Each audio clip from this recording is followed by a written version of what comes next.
tough test awaits the Springboks against the All Blacks at Eden Park Saturday morning, while Sunday has both the Springbok women and the Proteas in action.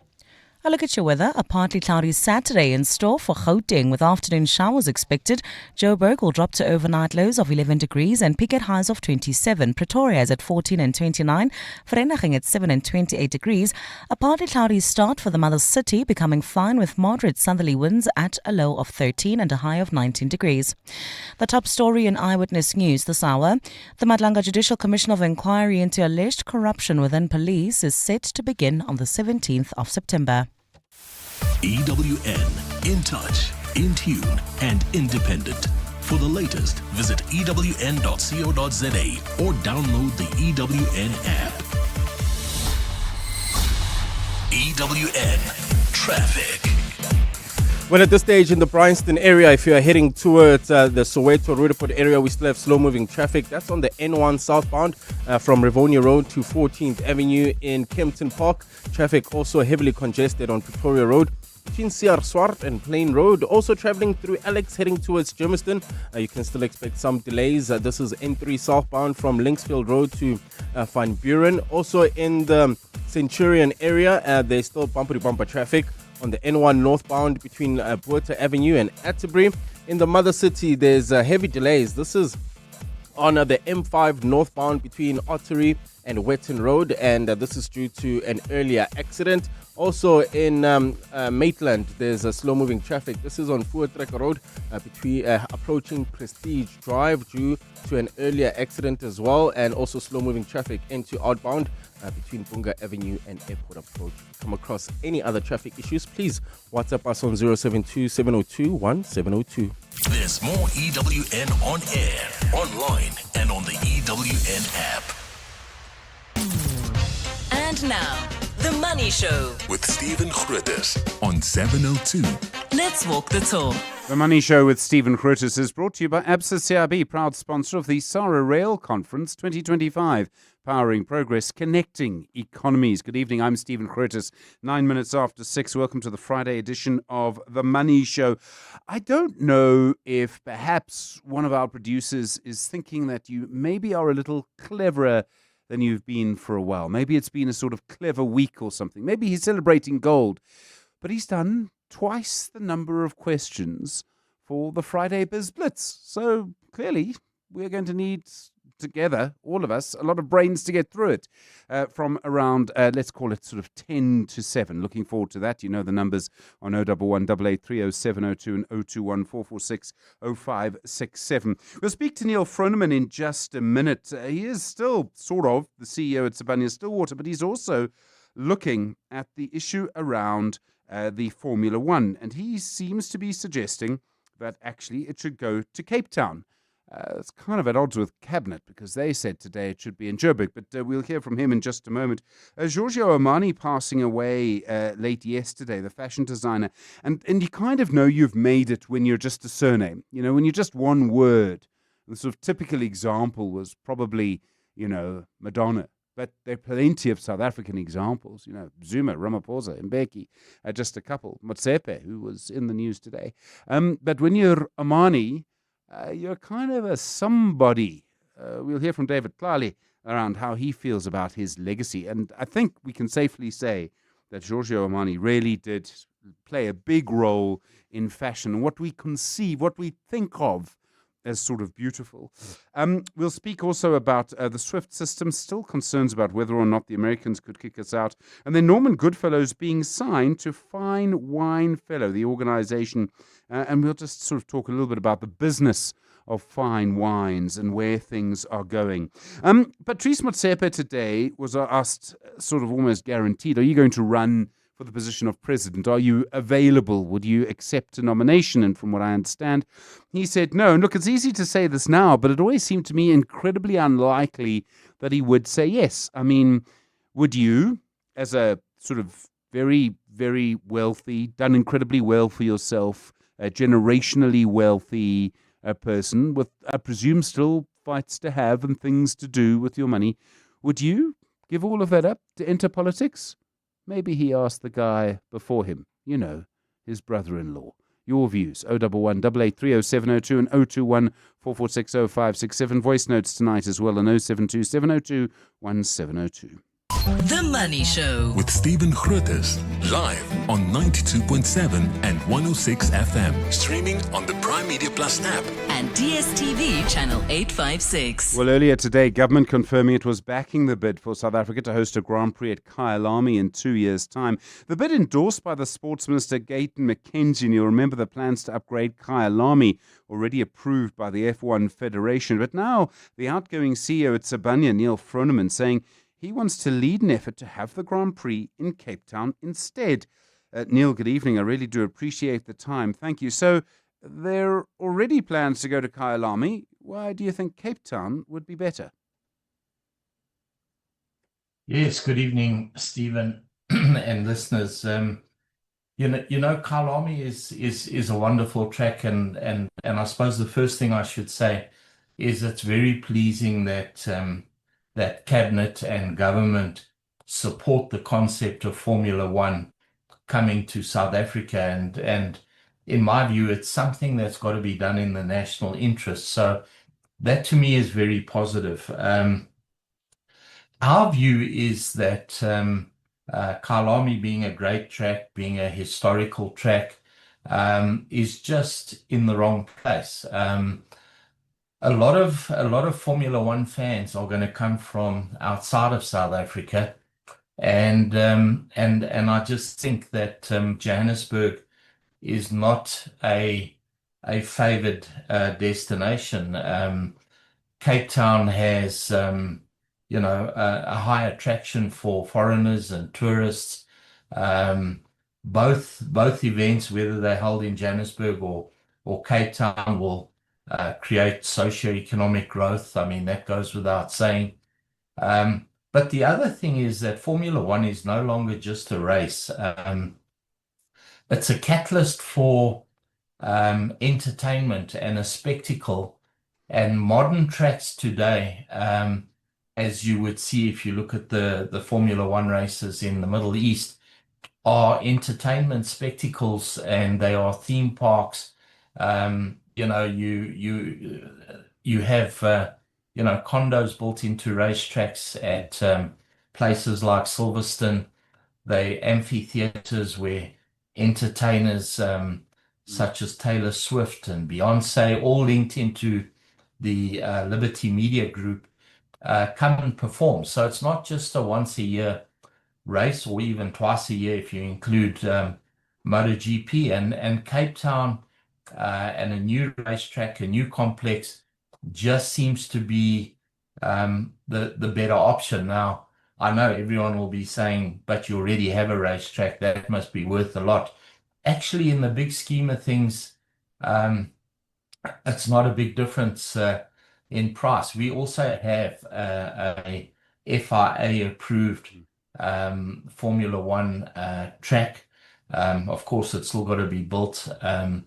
And so there's many variables to this, but I just we think Cape Town's the right place, and we'll continue developing our project for that, and having a Formula One race at Kyalami for the next 3 years is absolutely fine. We wish those organizers the best, but if you want a sustainable long-term solution, and I'm talking for 10, 20, maybe even 30 years, it's got to be Cape Town in our view.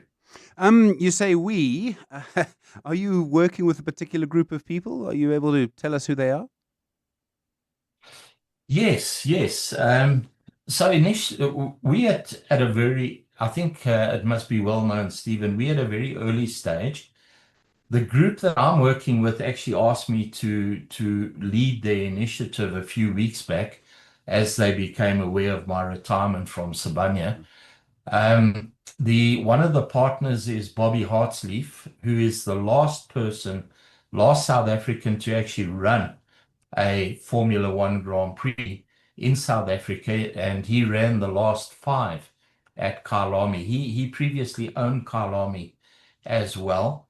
Bobby also built Pakisa and brought the last 6 MotoGP events to South Africa. So we have a person who knows how to organize and start a Formula One race or a MotoGP race at 2 o'clock on a Sunday afternoon.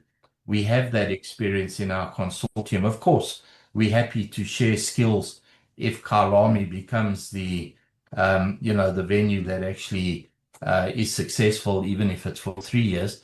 Our other partner is a real estate developer in Dallas that actually developed these plans. Unfortunately, they weren't accepted by the residents in Dallas, and that's what I mean. We have already an FIA approved plan. So those are my key partners. We are busy building out the skills base.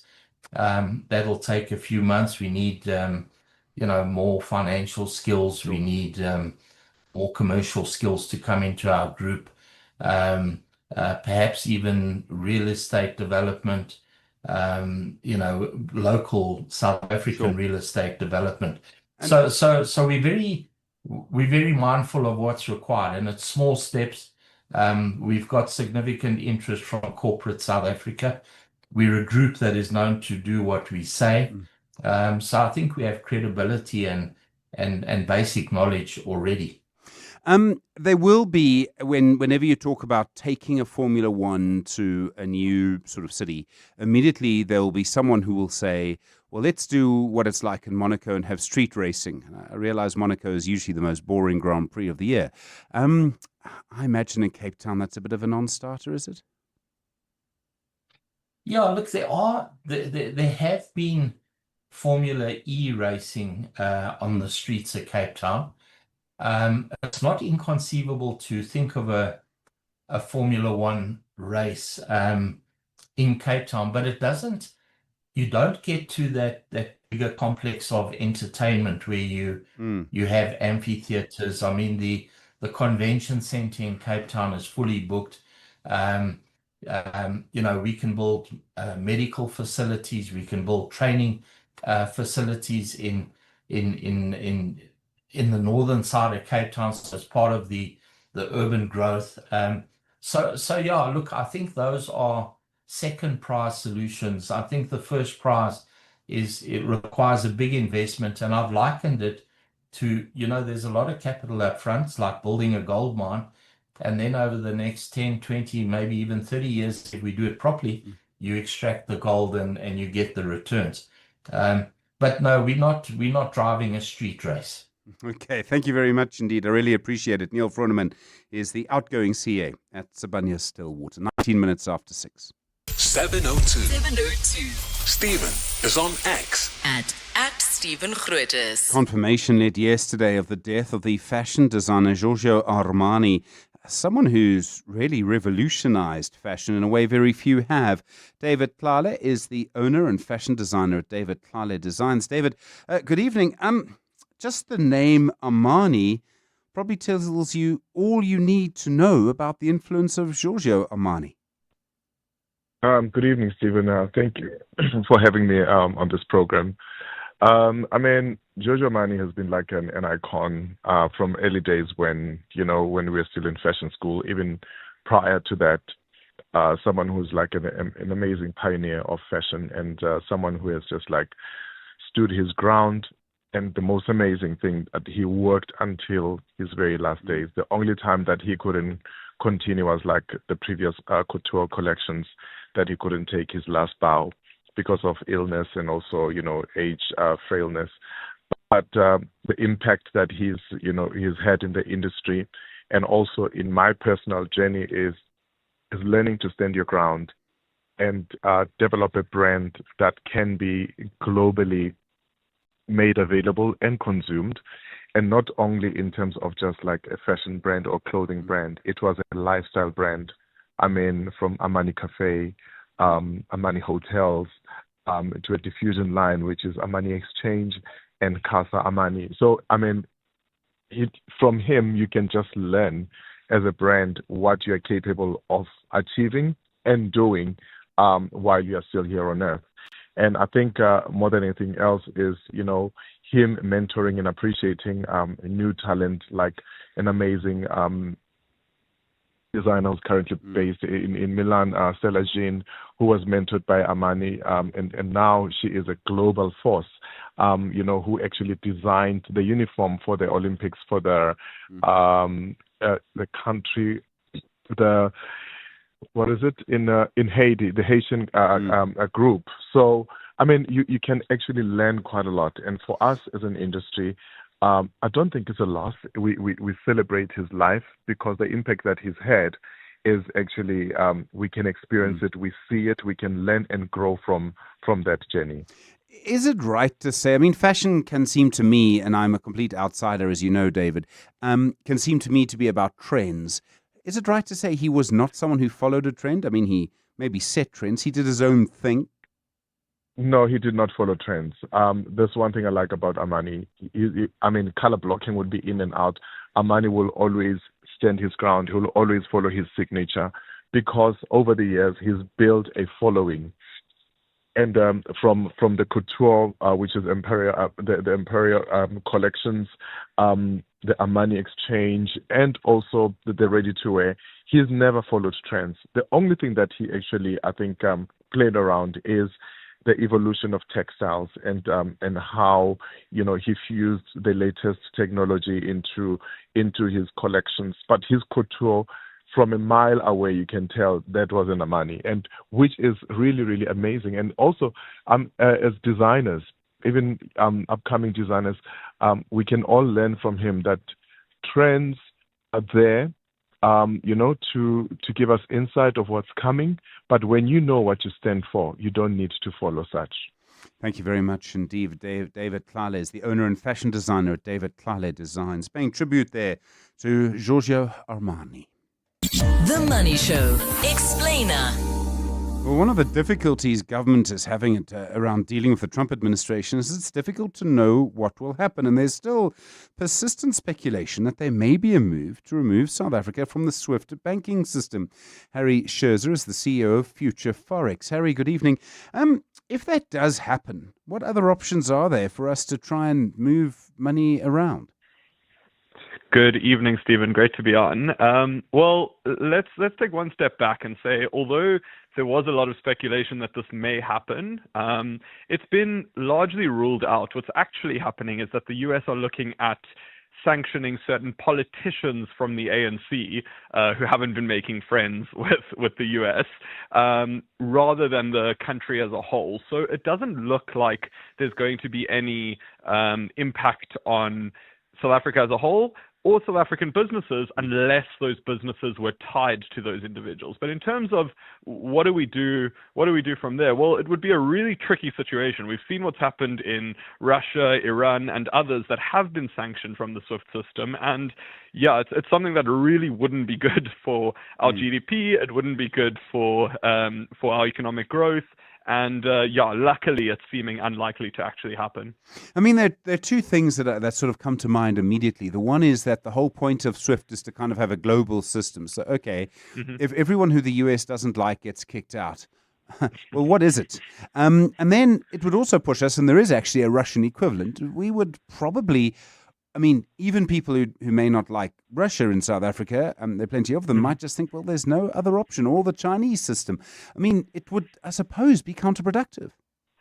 Yeah, absolutely. I mean, the first thing I'll say is it's absolutely amazing how much power the US have here. The fact that they can decide we want to kick South Africa off the SWIFT system. And while they can't kick South Africa off the SWIFT system entirely, they can avoid or stop South Africa from making USD payments on the SWIFT system, which is pretty much the global currency. So it would be very debilitating to us. And I guess this is one of the concerns in the world at the moment, is how much reliance there is on America. And that's why the BRICS nations and others are looking at other currencies to almost stop America from being this global superpower which we all rely on. So there's this real balance in power, which is it's like a power struggle between Trump, who's trying to say everyone must use the dollar, everyone must use the US, and the East or the non-West who are basically saying, no, we don't want to rely on you. We don't agree with your policies.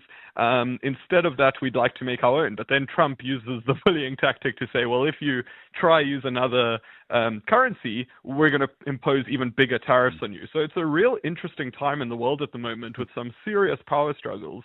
Living in interesting times, indeed. Harry Scherzer, thanks very much indeed. CEO at Future Forex, 26 minutes after 6.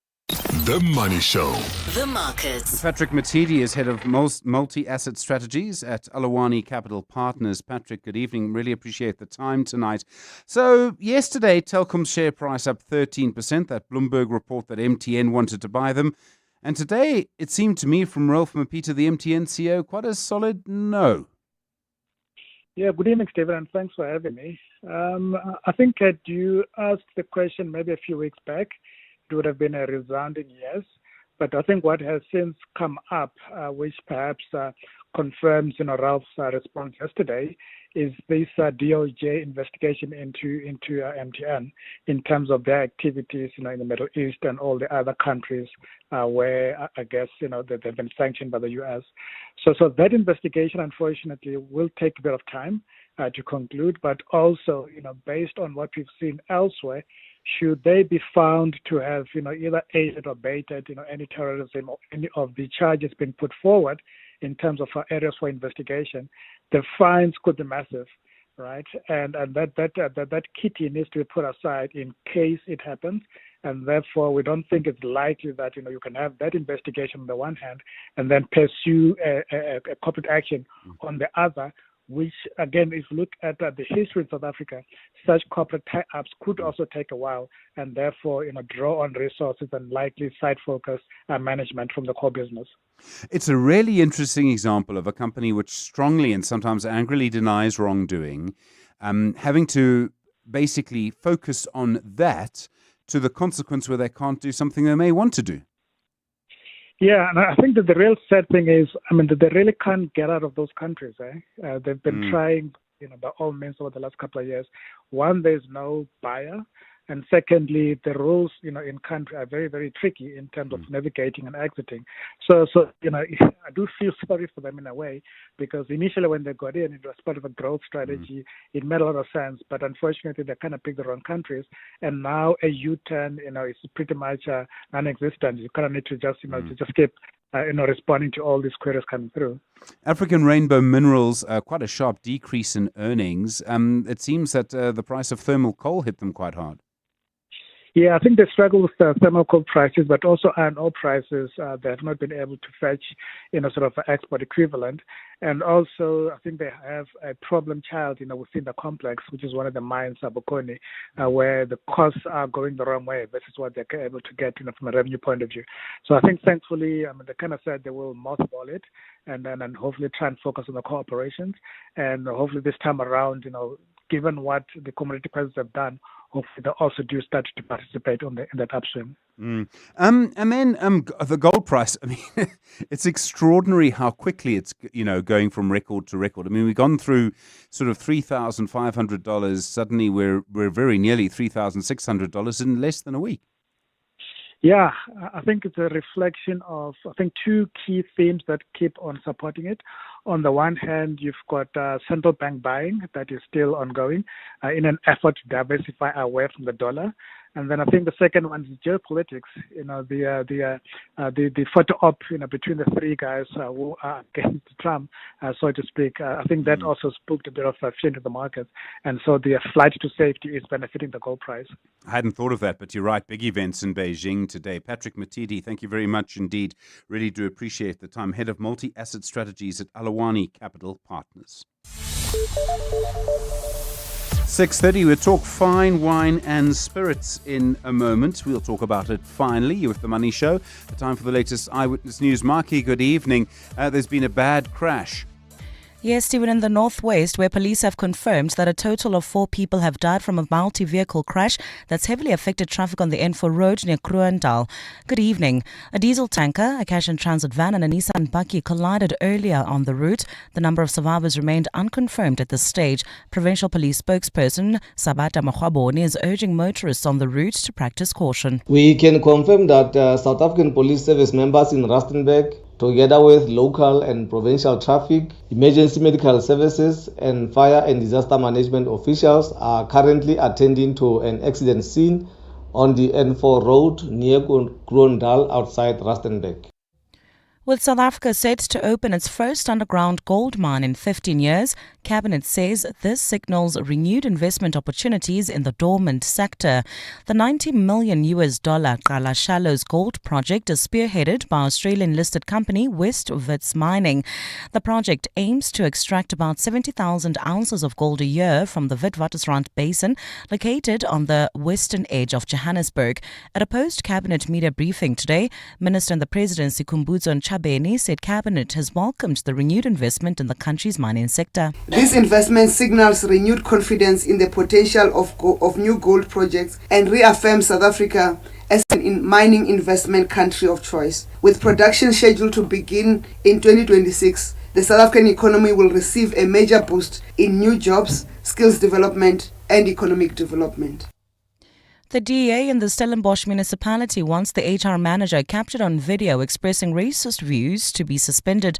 The man, believed to be Alexandra Kannemeyer, can be heard making discriminatory remarks about an appointment process.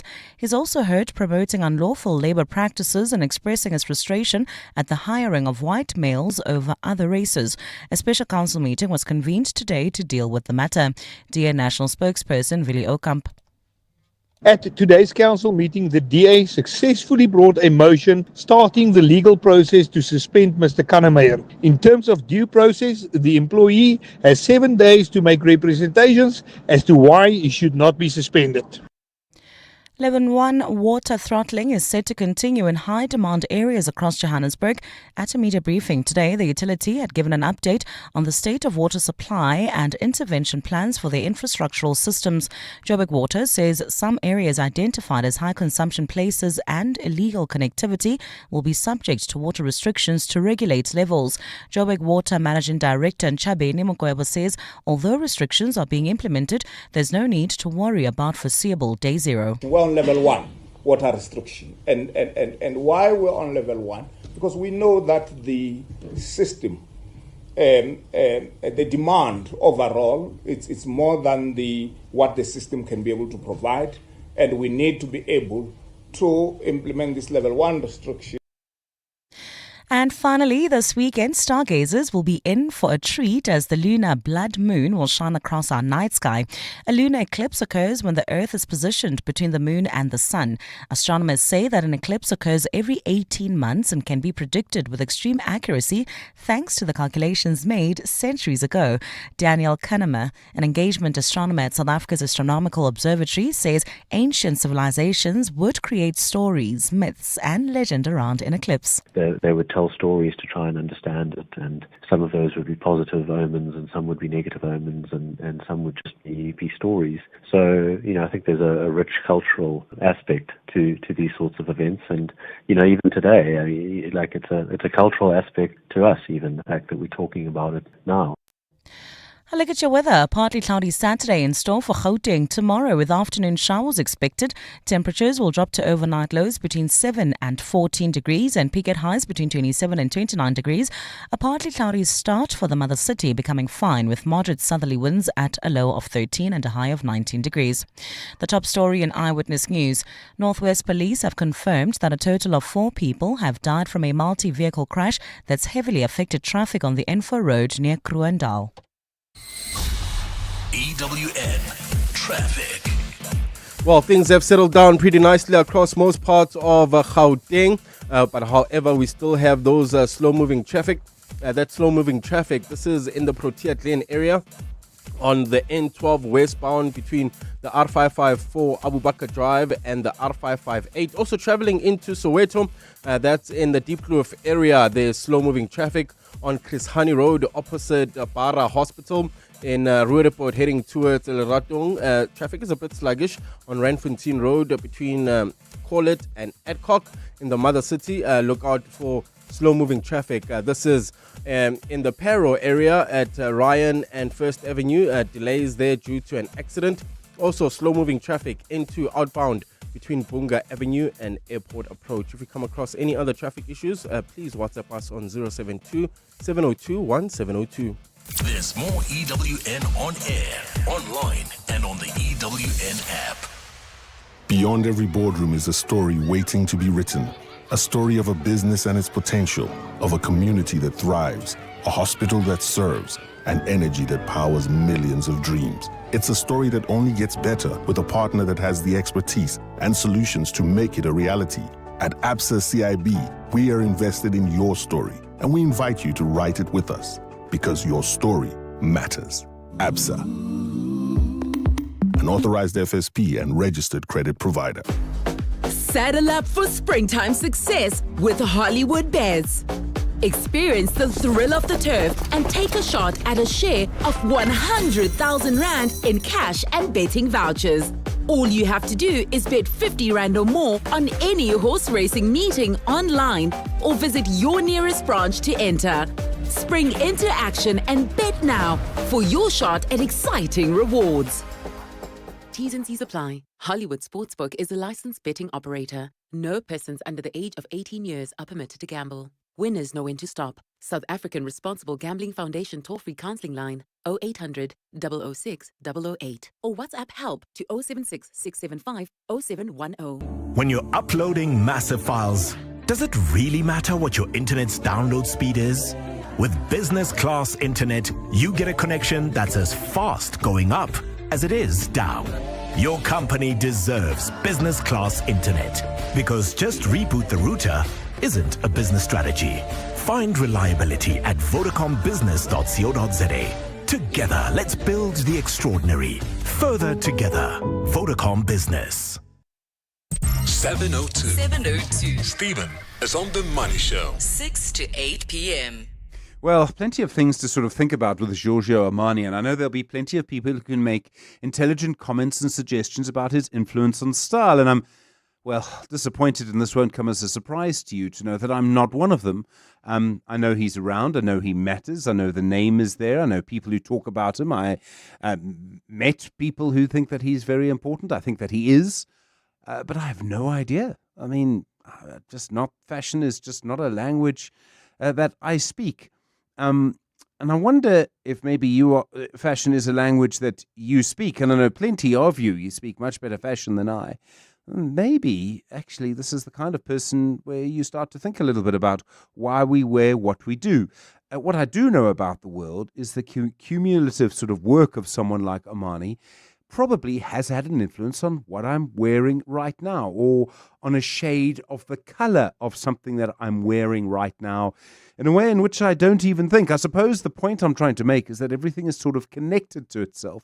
And when someone is so influential to the point where they can start as a fashion designer and end up basically having all sorts of things named after them, when the surname is all you need to know, well, that can kind of tell you how one thing can have a big impact in so many different directions. Anyway, your thoughts about Giorgio Armani on 011 883 0702 and 021 446 0567. EWN Sport. Antonita Shader, I don't know if you speak better fashion than I do. I do not. No. Socks and sandals, does that count?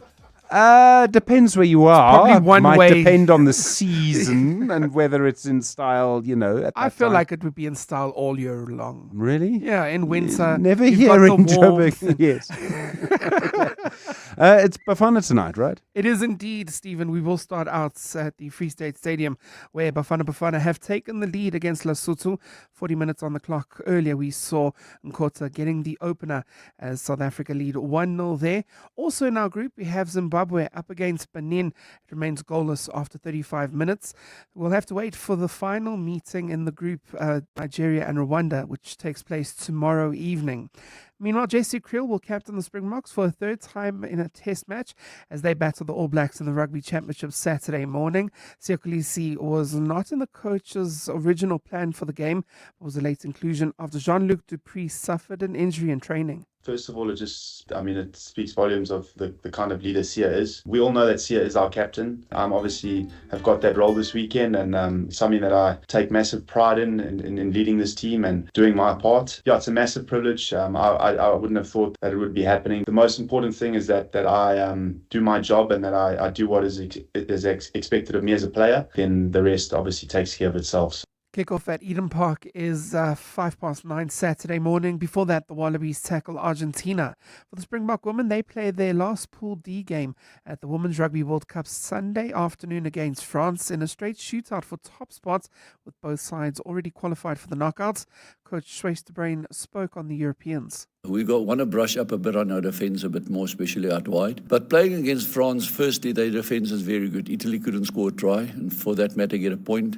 They've got 13, 14 in the front line, so they do leave a bit of space behind. We must exploit that and turn them at the right times. The rugby action begins at 7 p.m. this evening, with the final round starting in the Currie Cup season with the Sharks against the Pumas. In tennis, the US Open men's semi-finals take place overnight. Novak Djokovic meets Carlos Alcaraz. Meanwhile, world number 1 and defending champ Yannick Sinner is up against Felix Auger-Aliassime. The women's final has Arina Sabalenka looking to retain the Grand Slam title against Amanda Anisimova. Switching to cricket, where the Proteas will look for a series clean sweep Sunday when they play England in the third and final ODI of their series. And in motorsport, Formula 1 is in Italy with the MotoGP in Spain. Anthony Teixeira, Eyewitness News Sport. Every day, most of us spend an hour planning, prepping, and stressing over what's for dinner. That's around 29,200 hours of your life spent running from grocery store, the kitchen, to the fridge, to the stove. Why not spend that time running for yourself? Or towards something you love doing, and let You Cook handle dinner. Delivered, prepped, and ready to cook. So choose You Cook and take back some me time.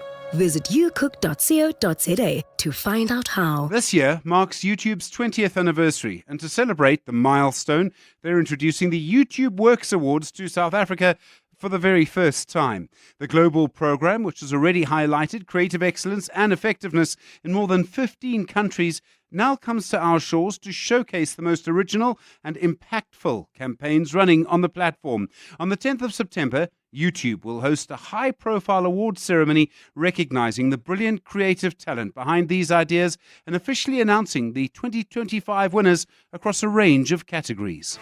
Light the fire this game day with a winning lineup from Checkers. Like Steakhouse Classic man-sized T-bone for 140 Rand per kilo. Monster Energy Drink 500 mils any 2 for 29 Rand. Save 24%. And Fanta Sprite or Stony Soft Drink 2 litres. Any 2 for 35 Rand. Save 13%. Light the fire, South Africa, and let Checkers do the rest. Deals valid until this Sunday. Only at Checkers.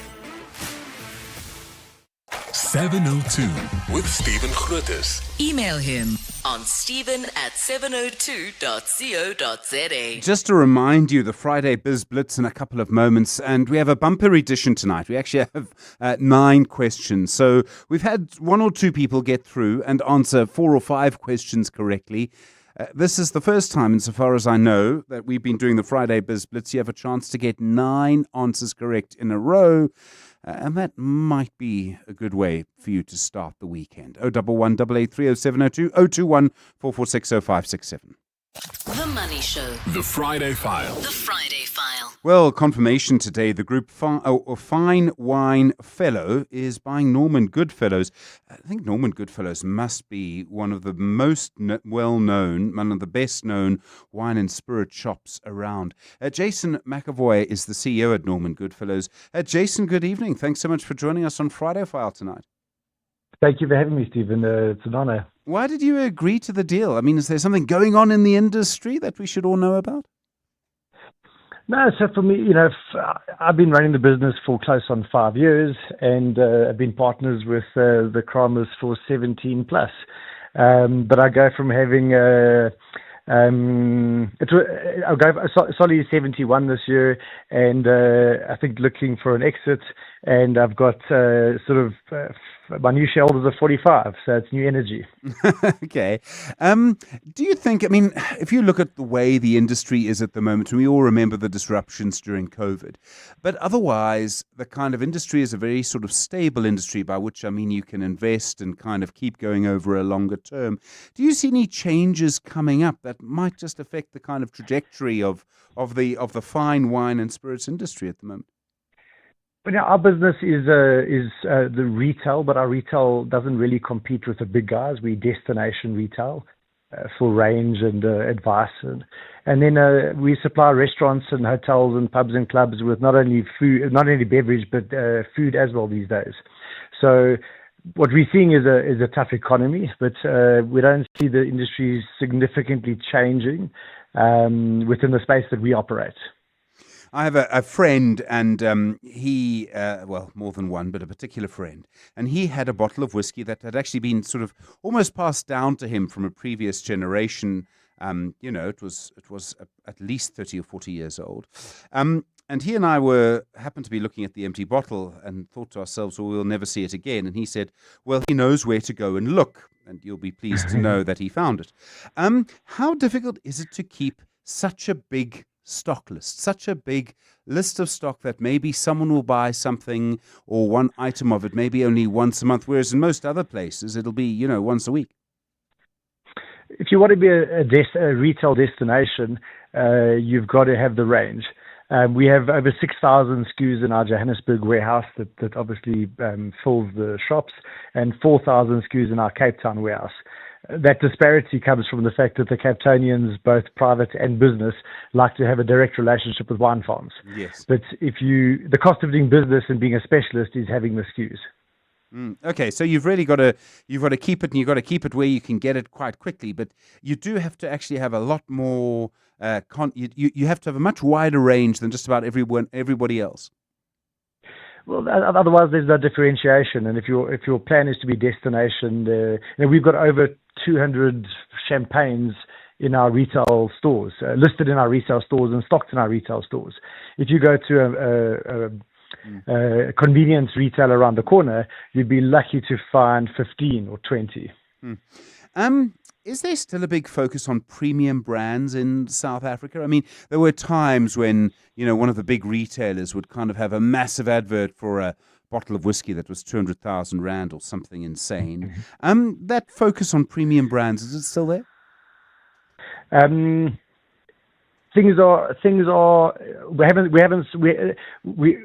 many years we sold more than one 50-year-old every year, and things aren't like that.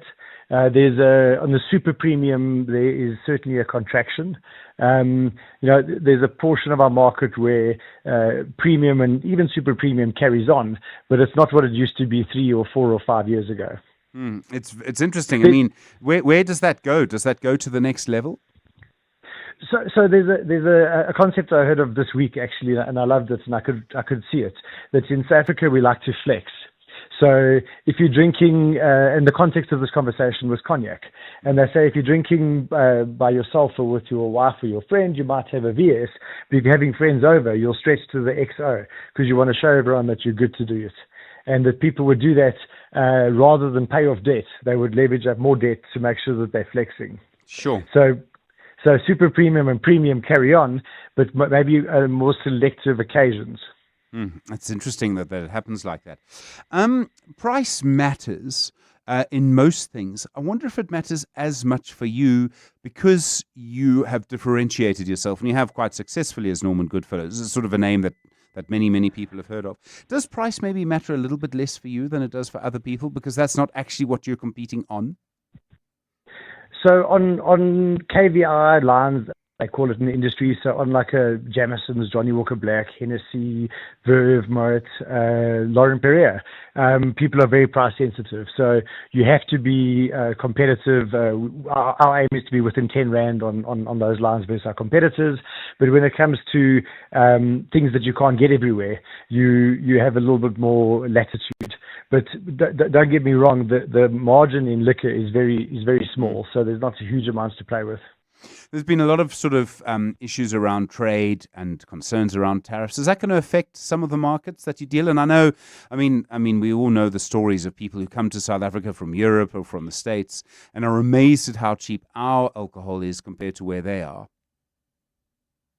So two things to that. Firstly is that I've traveled a lot in the last couple of years, and what I've learned is that our wines are world class, and at the price point that we pay for them are very, very lucky. The value for money we get for our wine is outstanding. The second thing I would say is that the tariffs and what the US tariffs have done for us is has given us opportunity for guys to see our markets as growth markets, and we're getting access to better product, be it food or beverage, getting access to products that we wouldn't have got before because it can't go to America because it's become too expensive. Young people do seem to be drinking less, and I know people in the wine industry talk a little bit about this. Do you think that will affect you? I mean, in the spirits and wines that you'll be selling, say, in 20 years' time? I mean, is that going to... I mean, it's a long process, that, and things can easily change, and humans have been drinking alcohol, I have no idea how long for, but a long time. But do you think that that's going to make have any kind of impact on you in the longer term? I think it would be naive to say it wouldn't. What I would say is that the trends are very much in the first world markets and very much in the younger part of that market. Those trends aren't as evident in third world markets or African markets. So it has to come, but I think it would be a lot slower here. Jason McAvoy, thanks very much indeed. Really appreciate it. CEO of Norman Goodfellows, being bought now by Fine Wine Fellow. And as I say, a name that has been around, Norman Goodfellows, that is, for a very, very long time. Stephen Grootes. Taking your calls on 011-883-0702. Time for the Friday Biz Blitz on The Money Show. We actually have 9 questions for you tonight. If you get through all of them, you can call yourself the champion of the Friday Biz Blitz. And as a result, we do get the sense that just maybe tonight of all nights, you're actually feeling very much on top of your game. So you know the number. You know how the game works. You call us. We put the question to you. If you get it right, we move on to the next question. If you get it wrong, we move on to the next caller. Here we go. First question on the Friday Biz Blitz. Very topical question tonight. XAU is the ticker symbol for which commodity? If you think of XAU, what does it actually mean? What are we talking about if you think of the phrase, or of the letters rather, XAU? 011-883-0702 and 021-446-0567. Introducing the new Grande Cheeseburger from Nando's. Freshly toasted signature bun, juicy flame-grilled chicken breast fillet basted in your choice of peri-peri. Nando's mayo, crisp lettuce, tomato, red onion, the red one, not the normal one, gherkins, creamy cheddar cheese, and finished with that legendary peri-naise. A burger so big, it literally took us almost 30 seconds to describe it, which is why you'll need both hands for it. When captains of industry gather to discover how AI and other exponential technologies can future-proof their organizations, they'll find out what matters most at the Stellenbosch Business Institute C-Leader Summit. Global thought leader Dr. Vivian Ming will challenge you on what it means to lead an automated world by unlocking the full power of human intelligence in the age of AI. Join her and other thought leaders by visiting sbinstitute.co.za to book your seat at the Stellenbosch Business Institute C-Leader Summit, 2nd of October at the Forum in Bryanston. Stellenbosch Business Institute, beyond a business school. Tap into the power of 40 Winks. Visit Dial-A-Bed today and save up to 30% on our best-selling brand. Our 40 Winks Sleep Tribe Pro Medium Comfort Queen Set is reduced to $7,999, and our 40 Winks Active Zone Extra Firm Comfort Queen Set is now only $11,999. Plus, get next-day delivery on our best sellers. Dial-A-Bed. Sleep for life. The Money Show, Stephen Grootes, is brought to you by ABSA CIB, proud sponsor of the SARA Rail Conference 2025, powering progress, connecting economies.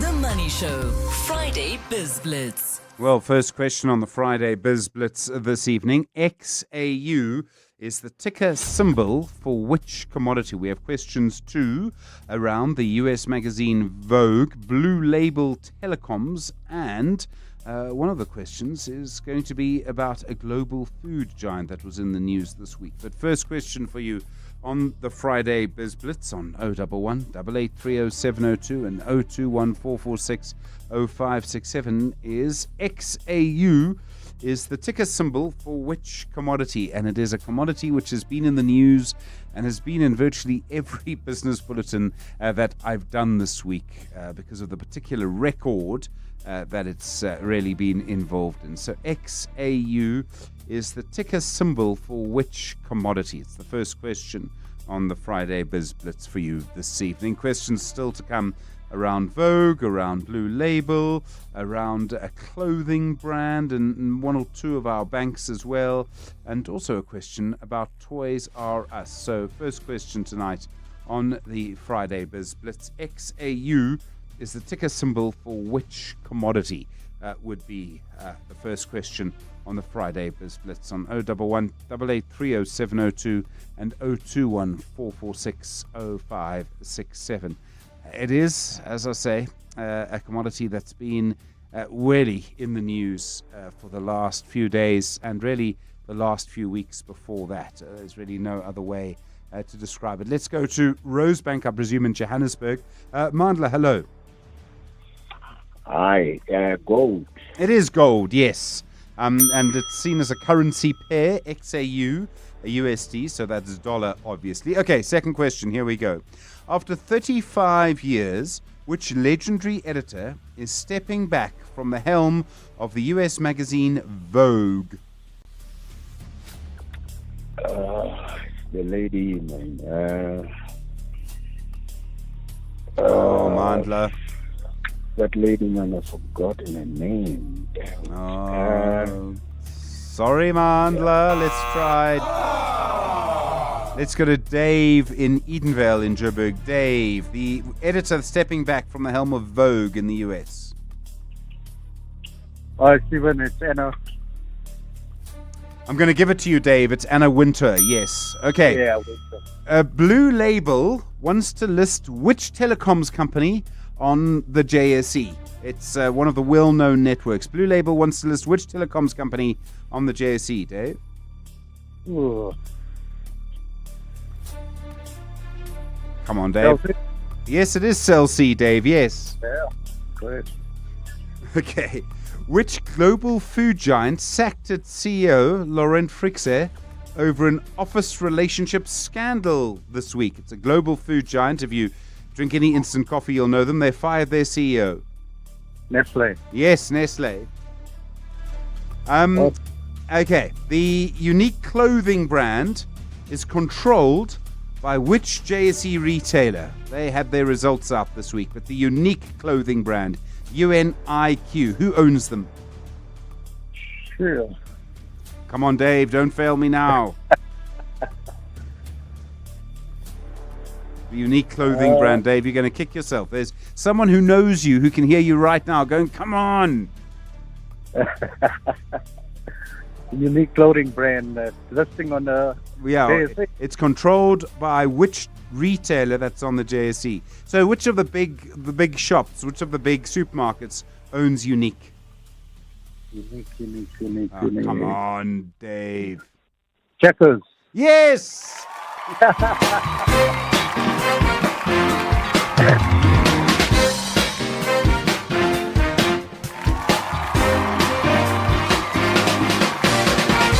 All right, we got to question number 5. Dave, congratulations. You are the winner of the Friday Biz Blitz on The Money Show this evening. Good evening. It's 7 o'clock.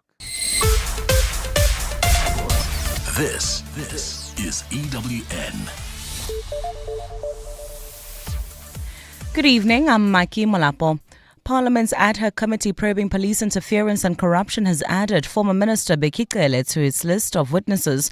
Members of the committee say his evidence will be relevant following a News 24 expose on how Cele allegedly called accused crime kingpin Vusmusi Kat Matlala 10 times in one day.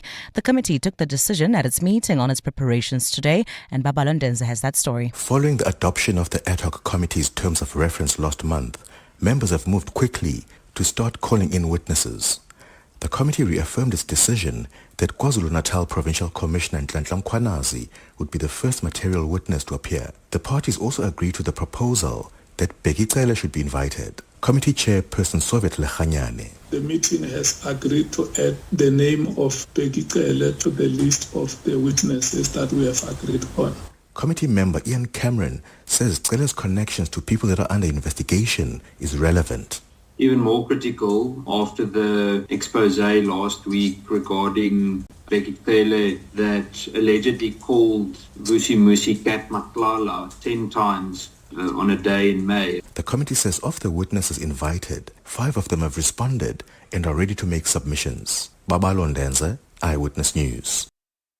Joburg Water has announced that over 30 billion rand has been invested towards addressing structural challenges at several reservoirs. Residents in different parts of the metro have been battling irregular access to water for almost a decade. At a media briefing today, the city of Joburg admitted that its water systems are in critical condition as a result of investment delays. Environment and Infrastructure MMC Jack Squaila. We acknowledge that we took long to invest into infrastructure. If you look at how we've done Brixton Reservoir, we asked our team contractor to even work 24 hours. So there was a 2-shift system. Municipal debt remains a major concern for Eskom as municipalities owing the power utility more than 100 billion rand. As municipal debt piles up, Eskom remains somewhat powerless in trying to claw back this money. This was raised during a media briefing today where Eskom revealed its summer outlook plans. The utility has promised that load shedding is not on the cards this summer. Arun Singh has more. The instruments that would allow Eskom Group head Dan Morgane to initiate credit control in denying municipalities electricity until they pay their debt exists in theory, but not in reality. Electricity Minister Josienso Ramogopa says Eskom is owed more than 100 billion rand by municipalities across the country. If the major metropolitan areas, as is the case, are owing Eskom, he can initiate the credit control by denying them access to electricity until they pay. Imagine a situation where Ekurhuleni is in the dark, Tshwane is in the dark, City of Johannesburg is in the dark. That's 33% of the country's GDP. That instrument is not at his disposal. Arun Singh, Eyewitness News. The Commission of Inquiry looking into the Usindiso building fire has recommended the establishment of a directorate for property management. This directorate would manage all city-owned buildings in the inner city to prevent the illegal occupation of its properties. The Commission has concluded Part 2 of its investigation, which focused on probing the prevalence of hijacked buildings in the Johannesburg CBD. Alpha Ramushwana has more. The Commission of Inquiry has stressed the urgent need for stronger coordination and collaboration between the City of Johannesburg and its property-related entities. It has recommended the establishment of a dedicated directorate for property management to close the loopholes that enable illegal building occupations. The Commission also raised concerns about the Johannesburg Social Housing Company, which was created to address housing challenges but has been unable to fulfill its mandate due to financial difficulties. Previous reports revealed that Johannesburg has 188 hijacked buildings, 14 of which are privately owned. However, the Commission has also found that some city-owned bad buildings are incorrectly being classified as hijacked by the Metro. Alpha Ramshwana, Eyewitness News. And the City of Cape Town has welcomed a court order that will see the dial-a-ride service for the disabled continue in its current form. The Western Cape High Court has today granted an interim interdict after the Western Cape Network on Disability filed an urgent application against the Metro's plans to cut the service. The network had argued downscaling the service would violate the rights of people with disabilities, as it would mean 2,000 ad hoc users would have been left without a means of transport. The service will now continue operating until the the 10th of October, by when a review application must be submitted to the court. Urban Mobility MMC Rob Quinters says they invest more in transport for persons with disabilities than any other metro in South Africa. The city welcomes the opportunity for the High Court to assess the constitutional and funding obligations regarding the dial-a-ride service. To allow the court process to unfold in good faith, the city will extend the existing service while the Disability Network expedites its court application. This mutual agreement has now been made an order of the court. Gold's trading at $3,593.87 an ounce. The rand's at 17.58 to the dollar, at 23.77 to the pound, at 20.62 to the euro. Brent crude oil's at $65.28 a barrel. Well, in the Lenasia Protea Glen area, we still have bumper-to-bumper traffic N12 westbound between the R554 Abu Bakr Drive and the R558. Ekurhuleni in the Leondale Spruit View area also expect some delays on Leondale Road between the R103 and the N3, while in the mother city, just keep in mind this weekend, the elevated freeway will be closed off to traffic. This is on Sunday, the 7th of September, between 4 a.m. and midday. A look at your weather. A partly cloudy Saturday in store for Gauteng tomorrow, with afternoon showers expected. Joburg will drop to overnight lows of 11 degrees and peak at highs of 27. Pretoria is at 14 and 29. Vereeniging is at 7 and 28. A partly cloudy start for the mother city, becoming fine with moderate southerly winds at a low of 13 and a high of 19 degrees. The top story in Eyewitness News this hour. Parliament's ad hoc committee probing police interference and corruption has added former Minister Bekicele to its list of witnesses. EWN, in touch, in tune, and independent. For the latest, visit ewn.co.za or download the EWN app. The Money Show with Stephen Grootes is brought to you by ABSA CIB, proud sponsor of the SARA Rail Conference 2025, powering progress, connecting economies. 7:02. You're listening to the best of The Money Show. The Money Show. Welcome to the best bits of The Money Show, a digest of just some of the most interesting interviews, thoughts and insights and comments this week. If you'd like to hear more, please go to our website or your podcast app and search for The Money Show. It's a good idea often to share it with someone. You might find there's someone in your life about to make a financial decision, or someone who you just think the insight might resonate with. To start, some of the stories that we thought were important from this week. Gold climbed to a record high of over $3,500 an ounce. It was extraordinary to watch through the week as it went over $3,500 to $3,560 at one point, but really did move very, very quickly. Ousted members of the board of SA Tourism, they filed their urgent application with the High Court in Tshwane.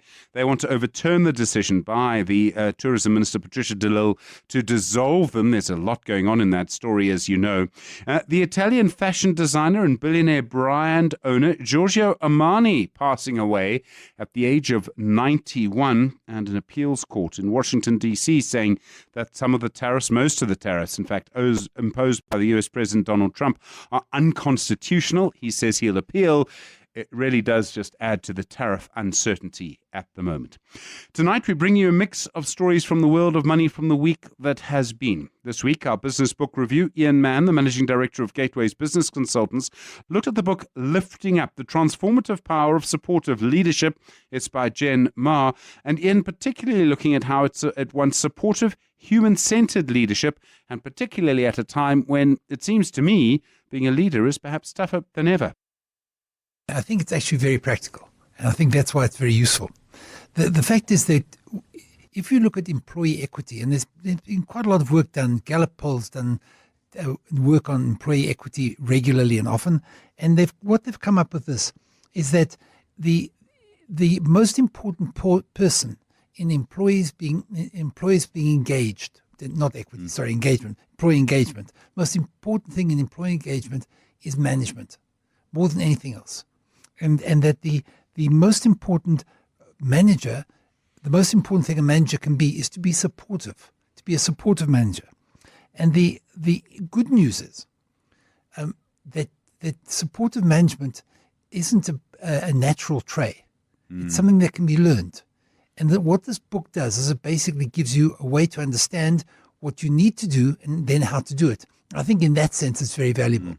But if we look at what's going on in the world today, I think that we we probably suffering from more mental illnesses, more mental challenges than we've ever done before.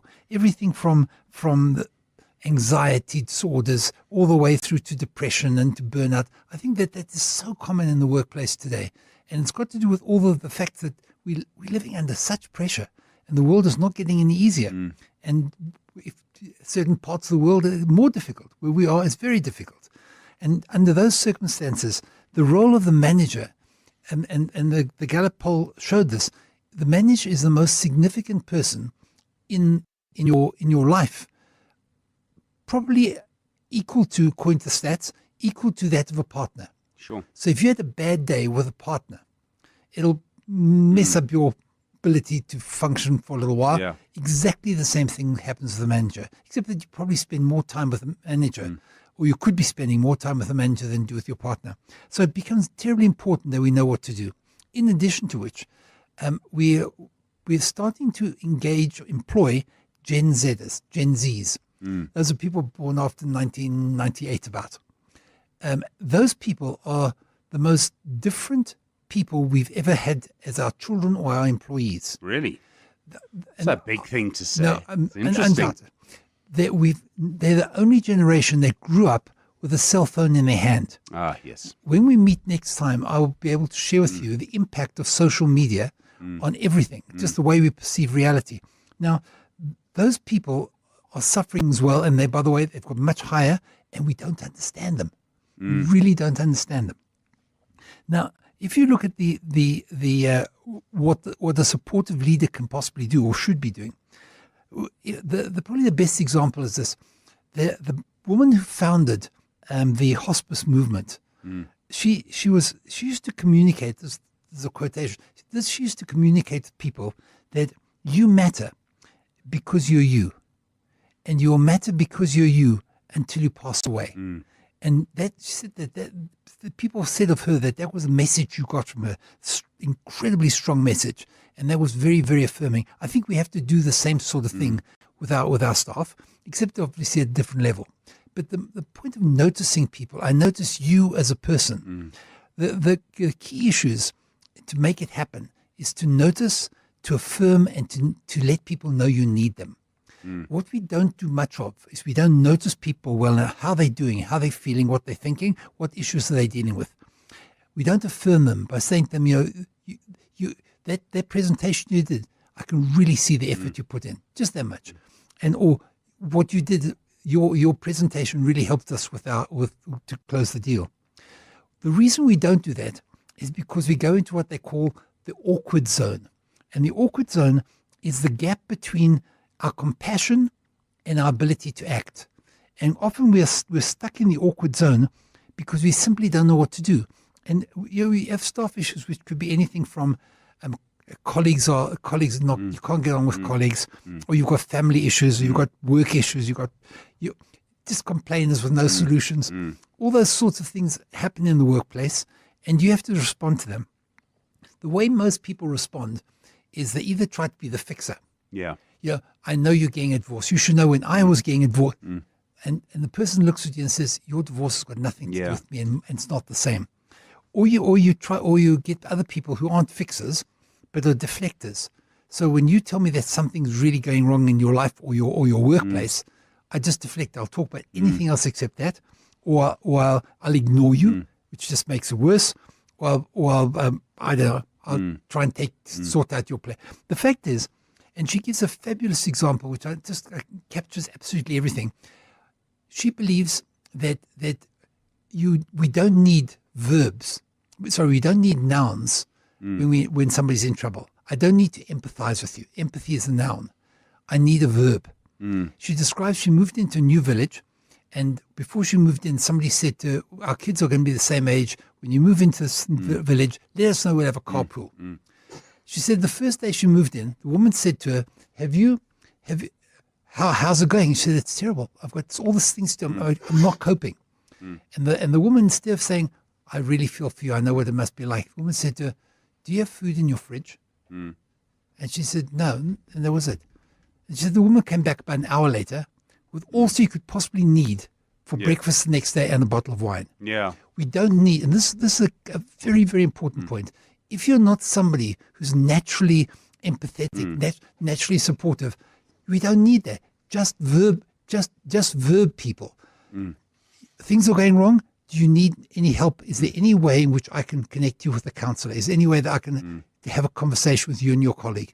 We need to respond to our staff. First, we need to notice. We need to affirm them. We need to take action, and we need to use verbs. That was Ian Mann. The book is Lifting Up the Transformative Power of Supportive Leadership by Jen Ma, looking at supportive leadership and how it can make a big impact on people. Time for a performance review of my FNB Gold business account. Giving my business up to 30% back in e-bucks at Pick and Pay. No other card does this. It's real money back on expenses. I can even use e-bucks to buy supplies from Take-A-Lot. I must give you a corner office, but you're a bank card. The FNB Gold business account. No other card works harder for your business because saving you costs is worth it. FNB, help changes everything. TCs and earn rules apply. FNB, a division of First Rand Bank Limited, an authorized FSP and credit provider. Do you know what's hiding behind the colorful packaging of unhealthy food? Big food companies target children with unhealthy packaged foods that hide high levels of sugar, salt, and fat, which could lead to heart disease, diabetes, and hypertension. But the truth is hidden from consumers. Front of package warning labels are a proven solution to help consumers make informed decisions. The government must act now. We have the right to know what's in our food. Demand front of package warning labels. Sign the petition on heala.org, HEALA.org, by the 30th of September. Hey besties, welcome to my kitchen tour, or should I say my new walk-in wardrobe. Over here we have the pantry, now home to my jeans and shirts, all color-coded. Oh, and the air fryer, literally the perfect place for my makeup brushes. And who would have thought, the oven is the place to store my handbags. Who needs a kitchen? Simply spend 200 Rand or more and you could win Simply Asia for a year. T's and C's apply. Simply Asia, connecting the Thai way. 702. The best of the Money Show from this week. On Business Unusual this week, we looked at the nuanced differences between a leader and a manager. You often need both of these people, but they do different types of things. Advita Naidu, Africa Managing Director at Jack Hammer Global, looking at how people, managers and leaders influence organizational culture and performance, and looks at the differences when it comes to innovation and fostering proper management. You know, obviously both involve responsibility for people and outcomes, but a manager is about the execution, like structure, the KPIs, the efficiency, and they'll be good problem solvers and can delegate quite effectively. But the leader is more about direction, the vision, the culture, the purpose, and that's sometimes thought of as the softer stuff, unfortunately, but they inspire or they guide teams towards a shared vision. And I think they're equally important, but people conflate them because in well-run and high-performing organizations, you'll see them work quite well together and assume that they're the same. And then the second thing is, as people become more technically competent and expand their responsibility on the process management side, I think there's always the assumption that they will be seen as leaders and relied on for more than just structure. Do you see it day to day? I mean, you can sort of tell the difference if you watch an office or a group of people or a company, who's the leader, who's the manager. And obviously good, well-run companies need both of those people. Yeah. I think practically, and to be a bit reductive, managers handle the how, the budgets, the reporting, the resources. They fix the problems, they ensure the predictability, but leaders focus more on the why and the where. Why are we doing this and where are we headed? And a manager might say something like, you know, the project is due on Friday, here's the plan for executing, and a leader will take the different perspective and say, this project matters because it positions us for the next decade or, you know, whatever the strategy is. But I think let's not assume that it's dichotomous, because there are leaders who are great managers because they can hold all these pieces together and hold them well. They're not mutually exclusive. And the best leaders, I think, can situationally adapt to whatever the organization needs at any given time. Are there times when companies get this wrong? I mean, sometimes I've seen someone be appointed to a position and thought, look, it's going to be fine, but it's not going to be great. And sometimes I've seen someone appointed and I've thought, oh, that's going to be great. And maybe there is sometimes the difference between one and the other. Yeah, I mean, there's probably extremes. I think you probably have the cult of personality on one end and what is essentially bureaucratic paralysis on the other, because too much leadership without management means they're probably chasing very shiny objects, they're burning cash, there's a bit too much kumbaya in the motivational talks and quite a risk of collapse. No names mentioned, WeWork. But on too much management without leadership means you're efficient but probably stuck. And I think a lot of companies, like you say, they hire for charisma and assume that they've solved some kind of leadership problem, or they hire for control and think that the execution is going to take care of itself. But a good system will deliberately develop both sets of muscles. Is it hard to develop both? I mean, you're talking, I suppose one of them is to identify what is needed where and make sure that works. But is it hard to develop both? It's not necessarily. I think, first of all, it's identifying the people who could go on either track, and then also finding the people who could wear both hats and then be situationally adaptive. And it does mean training leaders to understand process and scale, but also training managers to think about vision and people. There's a lot of mentoring and coaching and a lot of honest feedback loops that are required. I think we all know the examples at Netflix. There's a culture of feedback and being constant and candid, and leaders don't get away with only being visionary there, and managers don't get away with only being process driven. They are expected to stretch across the spectrum. So the best companies are going to have cultures where vision and execution aren't really left to chance or personality. They're taught, they're reinforced, and they're measured to avoid ending up with the extreme scenarios of either this chaos or the irrelevance. Does that distinction matter a little bit more now? And I was making the point in a different conversation earlier in the week that I think it's probably harder to be a leader now than it's been for quite some time. There's a series of several sort of clashing transitions. Some of them are scientific, some of them are kind of technical, and some of them are cultural. And that does make it tough. And at the same time, the role of the manager can't be forgotten. True. I mean, one of my favorite memes is it says, we aren't living in unprecedented times anymore. Like everything is just constant disruption. So it just feels like that's precedented all the time. And we're probably in the most volatile situation that we've ever been in, where, like you say, there's so many different things. AI is rewriting jobs. Geopolitics are unstable. So leaders are the ones who are critical to navigate that uncertainty and point organizations towards opportunity, whereas the managers stabilize the operations while everything is constantly changing. And I think especially in South Africa, where that cultural nuance comes in, like you said, we can't afford either extreme, because the bold leaders will predict or see the growth, imagine the growth, and the gritty management will execute despite whatever constraints we have. I suppose the other issue is to sort of work out what you want to do. I mean, I quite liked your idea of, some people set out a vision for the company.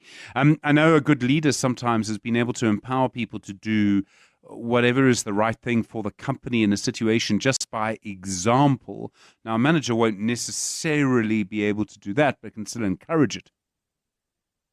Exactly. I mean, I think that there are lots of examples where, there can be the science of studying what makes a great manager, and we can absolutely train for that because there are KPIs that can be driven towards, and that is probably a bit more trainable. But the rising to the ranks of leadership, that's probably a little bit more where inspiration and motivation come in. And some people have it, but then when we have coaching and mentoring and helping people understand their blind spots and where their own leadership gaps are, I think we can get more people to the ranks of leadership than we have to managers, because we do need those people who are inspirational and seeding the motivational messages. Advita Naidu there, unpacking the key differences between leaders and managers. So Taryn, you've just graduated cum laude, but nothing says you're a genius quite like selling your car to WeBuyCars. Absolutely. My car was an 18th birthday present, and it's time to move on to something a bit more mature. So where did you hear about WeBuyCars? All of my friends are using WeBuyCars. I would have had legit FOMO if I hadn't used them. And it was so quick. I did it on my laptop while sending around my CV. Smart move, Taryn. Graduated and upgraded. WeBuyCars. Geared for success. Geared for you. Every wall tells a story. Now yours can be told with elegance, resilience, and colors designed to last. A creation rooted in heritage, perfected for today. The wait is over. The finest has arrived.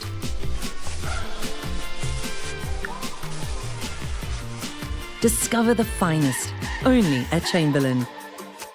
Chamberlain, famous for hardware since 1903. One festival, endless flavor, and 2 unforgettable days of timeless music. The DSTV Delicious International Food and Music Festival, powered by Lotto Star, returns on 20 and 21 September at Kyalami Grand Prix Circuit. On Saturday, the stage erupts with Don Tolliver, Questa, and Nkabi Zezwe. Then on Sunday, experience the legendary Lauryn Hill, Wyclef Jean, Lyra, and more. The DSTV Delicious Festival, powered by Lotto Star. Tickets at Ticketmaster. 702. You're listening to The Money Show's best bits. In How I Make My Money, we spoke to Desiree Markgraf, one of the most interesting and acclaimed producers in our television and film industry, and one of the minds behind Shaka Ilembe. She has a very politically conscious sort of understanding of the world around her, a deep passion for storytelling, and when you consider her work in Yizo, Isabaya, and Shaka Ilembe, someone who really understands popular culture in Mzansi at this time. You know, I grew up with my mother. My father and my mother had separated very early, and I grew up in a lower income, middle class white household with a single mother. We grew up in the Johannesburg area in Jeppe, Belgravia. And went to a boarding school there. So I think I had a pretty normal sort of Joburg childhood in the 70s. Okay, I like the way you put that. I mean, what's normal now and what's normal then are about 16 different things. At the time, information about what was really going on was quite hard to get. You would have to go and search for it. Were you aware then, and maybe as a sort of young adult, how strange our society, that society was, compared to other societies? Did you have a sense of what was sort of going on? You know, I did. I was fortunate enough that my mother was quite politically aware. She was active to some extent through the church, that she worked at the Swedish church at the time. And so I was aware in my early childhood about the abnormal society that we lived in. And certainly I was aware of the huge disparities between growing up as a young white person and as a young black person. But I would say that I really only got an awakening, I think, properly in my 20s when I started working. And I was fortunate enough to have started working in the film industry quite young as a runner, and found myself working in Soweto. And that was, you know, just a massive awakening to me on, I think, the kind of privilege that I felt that I had grown up with, because I'd sort of grown up thinking, well, you know, we were a poor white family and it was just me and my mom. But when I sort of opened my eyes and saw a bigger world around me, I realized that was not the case at all. I mean, I think for some people to sort of leave where they've come from and go into Soweto at the time, you would have been one of very few white people, would have been quite a shock to a lot of people. I have to say it was the best time of my life. I learned so much. I felt that I grew. One of the things that as a child I remember my mother saying to me, and I don't think I quite understood it at the time, was that she felt that we lived in an extremely superficial society because we weren't really talking about what was going on around us. And I think that had a lot to do with white guilt and white shame, and people really couldn't talk about serious issues. And so for the first time I found in my 20s that I was talking to people about real things and experiencing real life around me. So it didn't feel strange to me at all, and I made a lot of wonderful friends that I have today, and I think it's, you know, I'm grateful. It conscientized me in a way that, I wouldn't have got otherwise, I think. Did it inform that clearly that period informed a lot of what you did afterwards? I mean, quite a bit of your work has sort of been about that. You did a lot at the Apartheid Museum, for example. I mean, you must have, you know, that obviously set you on a road. I suppose so, in a way. I mean, I think that the one thing was that I was particularly interested that mainstream media, television, radio, so ignored black life in a cultural way, and that the little bits and pieces that one saw on radio and television were extremely curated. And so it was something that intrigued me, and it really wasn't until I met with my partners, that I've had all these years since then, that I suddenly realized, well, this is really what I would like to focus my energy on is telling these stories that I felt hadn't been told at the time. Of course, now television and radio and everything has changed, but it wasn't like that in the early 80s. So how did you move through the field? I mean, I know very little about television production, but I presume it kind of goes project by project. And if you do well on one small project, maybe you get a slightly bigger role on a second small project, and then maybe a slightly bigger role on a third sort of bigger project. How was that progression? Yeah, pretty much like that. I mean, I think when I started, I went through the industry first as a runner and then, getting various jobs and growing and learning and becoming a production manager and starting to work with money and understanding the dynamics of money. And I then started a very small little production company of my own, and I thought I'd focus on doing corporate videos where I could learn my craft without being in the public eye if I made a mistake, so to speak. And, the corporate training market actually in the early 80s was extremely vibrant and buoyant. South Africa was changing. There was this, massive push to educate around change of policies in businesses, about affirmative action. So it was a quite exciting time for the training space. And so that's what I cut my teeth on. But my heart had always really been in drama and telling stories. And then, of course, in the late early 90s, I had met with Angus Gibson and Tebogo Matlatsi, and, we started working together, and our first pitch that we really got had been to develop what then became Yizo Yizo. Yes.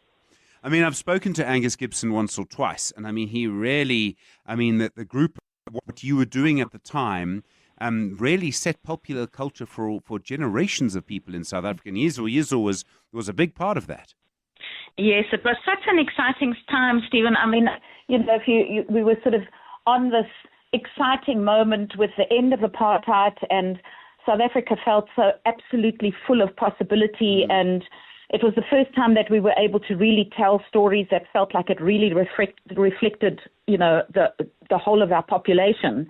And in a very open way, we were able to explore what the challenges were that were facing us as a society. And of course, Yizo Yizo was a story that was looking at what were the after effects of, liberation before education. Our schools were struggling, and there was a big push by the Department of Education, government, stakeholders, etc., to really try and get education back on track, and not just for a small group of the population, but for the whole population. So it was an exciting project, and it was, at the explosion of Kwaito, there was so much energy in South Africa at the time, and it was a very exciting project to work on. And we had no idea that the project was going to be the success that it was. I mean, there was no benchmark for it, really. And I don't think it was financially successful in the beginning. I think, advertisers were extremely scared of us because it was a show that was quite different, a little bit wild. It certainly, showed us warts and all. So it took quite a while before the money followed the excitement that the show generated. I find as a journalist working here, this country has the most interesting stories. I mean, to be a journalist in South Africa is to sort of have a really close seat to dynamics and stories, and people's lives can change in ways that are just unimaginable in other countries. Does that help you, do you think, the fact that South Africa is such a rich canvas? There are so many, to say interesting people sounds ridiculous, but there are so many stories that I don't think you get in other places. No, 100% I agree with that. I mean, I think that we have such an incredibly diverse society thrust together. And, we did a show after Yizo Yizo. We did a show for the SABC called Zone 14. And in a way, it really, captured this very well, that in one block, in one street, you could have so many different people living next door to each other: a school teacher, a millionaire, a bank robber, a taxi driver. And it makes for such an exciting society. And I think that we've got so many complex stories that we've shared. And, the human condition, aside from all the complexities of race in South Africa that we've had to overcome, that we've had to grapple with, that we keep grappling with every day. I mean, it's here, present all the time, I think just makes a society that talks about interesting things. We are interesting, I think. I agree. I think we are. You with the Money Show. It's 14 minutes now to 8 o'clock, and we're speaking to Desiree Markcraft, an executive producer and someone who's had a very interesting career in TV. I would like to talk to you a little bit about Shaka Ilembe, Desiree, and let me just explain where I come from. I'm just old enough to have been allowed to stay up as a kid to watch the 1980s production of Shaka Zulu when it was shown on TV at the time. And I'm always amazed at how it still has such power today. I mean, I've come across young people who actually believe the image of Shaka is the image of Henry Clele, the actor who played him at the time. He was a footballer before that. Was there something about that series that maybe made you want to make Shaka Ilembe to kind of move away from that? Because that version, in my mind, at least the 80s version now, is highly problematic. Well, it wasn't that series that inspired us to make the current one, but certainly, of course, that series lives big in our imagination. And Henry Clele was a fantastic Shaka, and as you say, there are many things that are problematic with that series in the 80s. But let's go back to the 80s and remember that at that moment, that series was incredible to have on local television. It was the first time that we had seen such a powerful representation of a black South African hero, of a king. And in many ways, forgetting many of the inaccuracy or political things that make us uncomfortable about that particular telling, which was through a white lens and a foreign gaze, it still was a series that held the character of Shaka up in high regard. But really, our story came from a totally different space. I mean, it came from me being a mother and having mixed-race children and wondering, what shows and what are we talking about? What are our kids watching on TV? Our kids are all growing up with American, Hannah Montana and Ben 10, but who are our heroes? And so many of our heroes that we see and speak about have been particularly formed around the liberation struggle. But, colonial history is only a few hundred years. There's been thousands of years of pre-colonial history with kings and queens and rulers and complex societies, and those stories have never been told. And so when we started researching, I was sort of interested in the notion of telling stories when we were kings. And when I started researching, I realized that there's just nothing visually available for young people of today to find, to read, to excite them about African history. And so, we went about trying to put the show together, and Shaka, of course, is one of the most exciting African leaders. I mean, just across the continent, and he's a worldwide recognized figure. So it felt like, well, if we're going to start, let's start there, and let's start telling that story first from an African lens. And so our, launch pad was to go and find out who this man was and what society did he live in. I mean, there's a wonderful book called Shaka, Myth of Iron, which goes back many years. I think it was by Dan Wiley. That sort of explains all of that. Well, sort of tries to. I mean, it's very complicated. Did it spark the debates that you wanted? It had a huge impression. I mean, everywhere where I was working, people were talking about it. Did it start the debates, do you think, that you wanted? Do you think it had the kind of... And it's very hard, in a multi-channel world, I mean, it's very hard to make any kind of impression at all. It certainly made one. Did it do what you wanted it to do in terms of what we're talking about?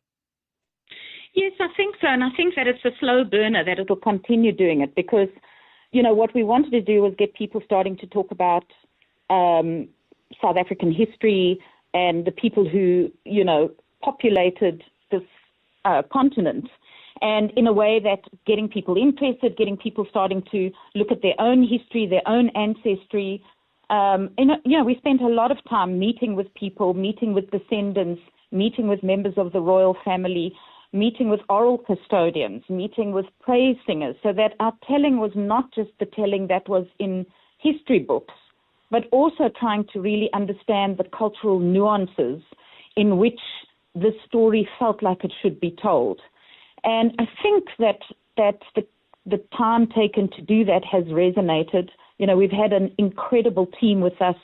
Nhlanhla Mtaka, who's, my co-executive producer, has just been an absolute bron of information and meeting so many people, of course, meeting, our previous King Zwelithini and the current King Misizulu, but also, just the richness of this history that was surfaced. And so we hope that, we were so excited, of course, that people have embraced the show so well, but really what we want to do is that this is the door that we're simply opening to much bigger telling and many more tellings of African history. We're speaking to Desiree Markgraf, how she makes her money. She's a film and television producer. Desiree, the people who do work in TV that I know and in film will all tell me one thing. It's long hours and lots of unbelievably hard work. If you don't want to work 12 hours a day, don't bother. It's 100% true. It's a very hard, but it's also a sort of lifestyle, I guess. Once you get addicted to storytelling, somehow those long hours don't feel so long because you're excited about the work that you're doing and you're crafting and creating.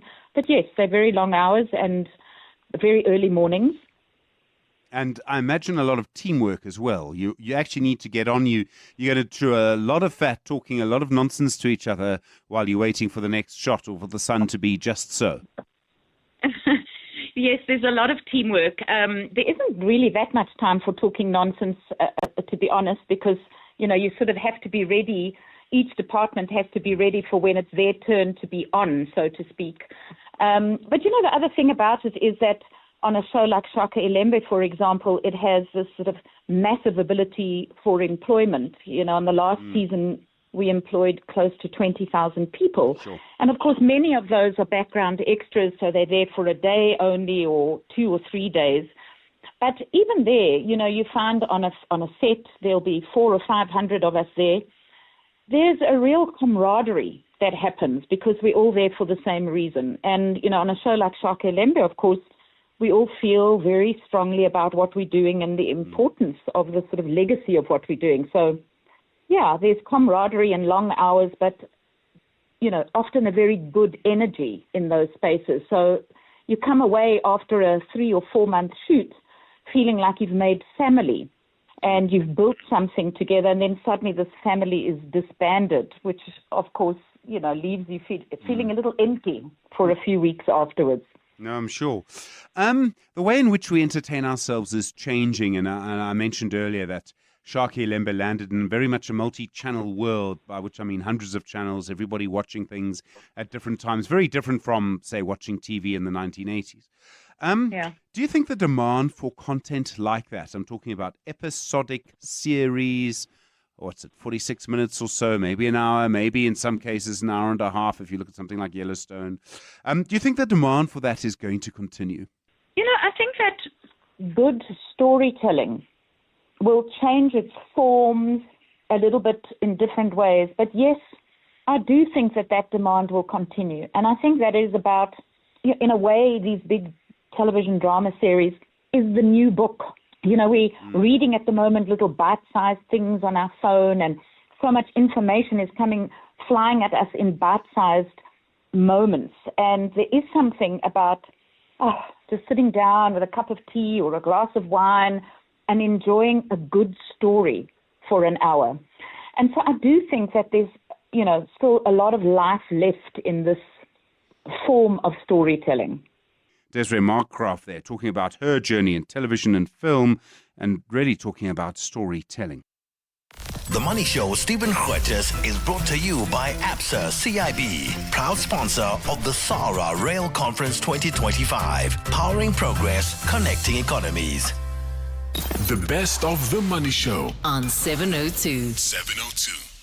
Investment School this week, Chantel Marks, Head of Equity Research at F&B Wealth and Investments, and Francois Olivier, Portfolio Manager. We discussed hedge funds and looking at the roles that hedge funds play in constructing your portfolio, and particularly whether it's a good idea to include an allocation to hedge funds or not. So a hedge fund in South Africa is a regulated investment fund, similar to what a unit trust is. It's regulated in terms of SISCA since, I think, about 2015. What makes it different from a traditional unit trust is that it is typically not constrained by a benchmark or an index. So in other words, it typically will have the best ideas of the investment manager in size. So if we think ABSA is the best investment for the current period, we are independent of the size in the index. We will take a bet based on that. And I say a bet, we make an investment based on that. So yeah, it's a regulated unit trust in South Africa, and there are two types. So there's a qualified investor fund, which is typically one that takes a little bit more risk, and you need to be a qualified investor to invest in that. But for the man on the street, there's a retail investor hedge fund, which takes substantially less risk, but gives you the opportunity to participate in an investment manager's best views. Okay, so the investment manager can do what they like. So they can decide, we're going to put half of our money into ABSA, and we're going to put the other half of our money into ShopRite, and that's it, because those are the growth stocks.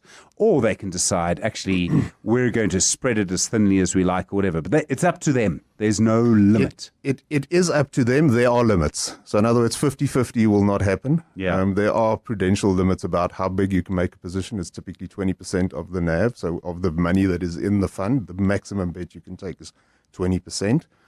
So yes, but in the end, you are still, like anything else, in the hands of the manager that you chose. So people can go off the rails and do really horrible things and very risky things, which they typically do in the pursuit of high returns. But with people that have survived, and the industry in South Africa is almost 30 years old. There are many operators that have been around for a long time, and you don't survive a long time if you take those types of risks. Sure, where would Hollywood be without the villains, eh? Chantel, what is the advantage then of a hedge fund? The other funds have quite strict rules. Those rules are there for a reason. Why then a hedge fund? Why would you include a hedge fund in your investment? Well, I mean, apart from a hedge fund being able to take bigger bets, they can also take directional bets or directional investments. So they can either be long, invest in something, buy it and hold it and sell it later at a higher price. And they can also short a stock. So we'll go into a little bit more detail around shorting a stock. But essentially it means that the hedge fund will benefit when the share price of a specific or the price of a specific instrument goes down instead of when it goes up. And then the hedging component of it is also quite interesting. They can include what we call derivative instruments. So they can, for example, say, in future, I commit to buying this at a certain price if that price movement or if that price reaches a certain level. And those types of instruments aren't really commonly available, particularly to retail investors. And by combining those things into a hedge fund, it results in a instrument that actually doesn't really move with the rest of the market. It doesn't necessarily go up by as much as the equity market. It doesn't go down as much as the equity market. It generally doesn't move with the equity market at all. And that provides diversification benefits. And we've spoken about that a lot. And I'm sure that you've spoken to many of your guests on Investment School about diversification, because that essentially reduces the risk of your overall investment portfolio. Okay, so it's allowed to do more risky things, and that means there's more scope to make more money. Yes, so that does mean that, but it also means there's scope to reduce volatility in that instrument. And by volatility, we mean it could move less. So if you decide that what you want to do with your hedge fund is to make it move less than the market, you can do that. Can only hedge funds short a stock? I mean, most other funds, sort of mutual funds and things, wouldn't do anything like that. No. So, I mean, generally your unit trusts are long only. And by long only, we mean they only buy things and sell it at a later date. Okay. Francois, I knew we were going to get here at some point. What is shorting a stock? Shorting a stock is selling a stock that you do not own, but that you have borrowed from somebody else in anticipation of being able to buy it back at a later stage at a lower price, in its purest form. If you want to know why in a hedge fund we short stocks, in the ideal world, you will short what is referred to as you'll short a stock where you think it is a business that is not a good business run by people that are unscrupulous and is valued way too high. So you think that at some point the chickens will come home to roost and the reality will set in. those do come around from time to time, but not often. More practically, what we use shorting for in our hedge fund, and I think in most of the industry, what we use it for, is there's a form of leverage. So in other words, let's just take an example. ShopRite reported 2 days ago. Brilliant business, well run, doing really well. If I was in a long only environment and I had 100 Rand, I could only buy 100 Rands worth of ShopRite. In a hedge fund, I can go and say, okay, well, there are two retailers in South Africa. Let's just pick anything. I'll say Spar for no particular reason. I can go and sell 50 Rands worth of Spar and add it to the 100 Rand that I've got and buy 150 Rands worth of ShopRite. Now, if ShopRite does better than Spar on a relative basis, they can both go up. If ShopRite goes up by 12, Spar goes up by 10, I still make that little spread because I've had the ability to use the borrowed money to enhance my return. So that's the one form of using shorts. The other is to protect yourself against market movement. By the same token, that same trade, we don't know what happens tomorrow. So let's say the market crash comes, ShopRite is down 10%, Spar hopefully is down a little bit more, but it protects you because your net exposure is only 50 Rand. So you've gone long. Okay. But so it really is. It's a form of getting leverage, but it's also a form of getting protection inside of your portfolio. Okay. Within all of this, there's an issue around what are called differentiated returns and uncorrelated returns. We're going to have to use small words at this point. Chantel, what's the difference between the two? So differentiated return is just a different return, right? So different to what? Different when you're looking at two specific instruments or two specific funds, it's just the one return is different than the other return. The one has returned more and the other one has returned less, right? Okay, so that's a diversity thing. That's a diversity thing. Uncorrelated means that it actually doesn't move together at all. So differentiated would be maybe one goes up 10, one goes up 12.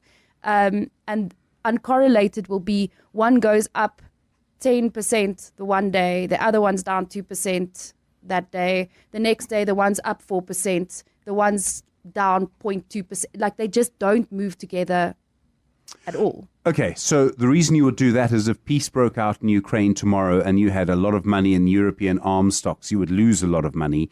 If you have differentiated or uncorrelated returns, you wouldn't, because you would have diversified elsewhere. You wouldn't have only bought European arms. You would have bought consumer stocks, for example, maybe with a previous exposure to Ukraine specifically, or a company that is involved still in Russia, like, for example, Barlow World, even though they're under offer, so that's probably not a good example. But a company like that would benefit if peace broke out.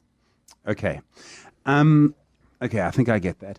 So then when we talk about, Francois, the experience that you need to actually invest in something like this, it must be quite technical if you're saying to someone, you're about to give your money to someone who manages this, but you can only give your money to someone who manages this if you really know what you're doing. Because I expect the person who's managing it to really know what they're doing.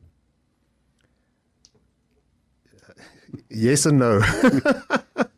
So I started out by saying that in South Africa today, hedge funds are just investment funds that are regulated in terms of CISCA. We've got two kinds, which is the qualified investor fund, which gives you wider scope to do more things, and typically would do a bit more risky stuff. The main thing it would do is have more leverage. Retail hedge funds are for the man on the street. You trade them daily. You can get in and out every day. So the answer is no. Right. Okay. No, I think I've got it. Thank you. So then, when these work over time, they must build up a track record, Chantel, and you kind of know what you're dealing with. And some of them must just get bigger and bigger and better. They attract more investments, more money. They invest over time. You have compounding. So over time, you have these big behemoths, and you kind of know their actions quite well. Yeah, so I think that most of the retail hedge funds, particularly in South Africa, have built up a reasonably strong track record. They're well known and well supported by financial advisors as well. They play a really important role in a personal portfolio. And I think even in the kind of regulated space, so in the pension fund or retirement annuity space, they also have a very important role to fulfill. So these, generally, there aren't that many, but the winners keep on winning, I guess, because they're well known and they're doing the right things and they're not taking massive bets and they're not Wolf of Wall Streeting your retail client base. So, Francois, you've spoken about the two main types of hedge fund, but within all of that, I presume you get all sorts of other types. You get global equity funds and things like that. What are the sort of differences between them? So in classification, the main differences are the universe within which you can invest. So similar, again, I'll go back to what I said about Cisco, and in South Africa, we've got the ASISO, which is the governing body that determines how you classify your fund. So a global fund would allow investments offshore as well, and the majority of them would be offshore. So you would play in markets or invest in markets like the US, the UK, Europe, wherever in the world. Whereas if you were a South African fund, then you are constrained by the rules governing our ability to go offshore. So we can take 40% to 45% of our assets offshore. Similarly, you get bond funds where the managers in those funds would look for opportunities, same as what we do in equity. So you look for things which you think are better investments than the others, and you would go long one, short the other, and they would do the same within the bond environment, both in South Africa and offshore. Okay. So it's really about where you're putting the money. Yes. Okay.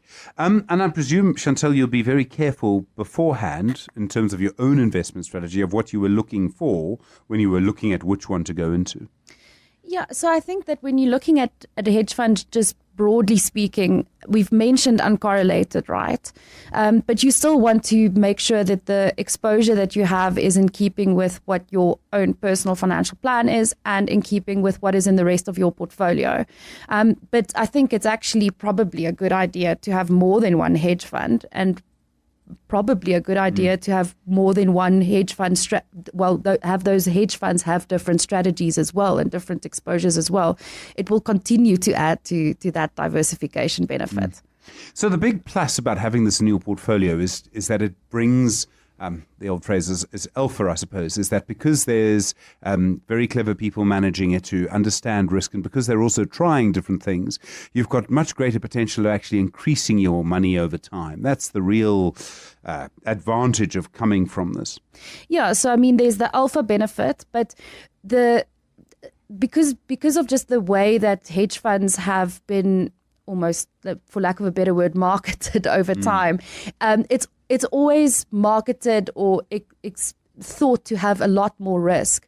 But when you're looking at something like risk-adjusted returns, so by that I mean for every percent that you gain from a portfolio, or alpha, that percentage alpha that you get from that specific instrument, what is the unit of risk or the volatility that you're taking on additionally to get that extra alpha? And if you look at South African retail hedge funds over time, they actually have better risk-adjusted returns. So you're actually getting more bang for your buck. You're getting more alpha for relative to the risk that you're taking on than you would long only.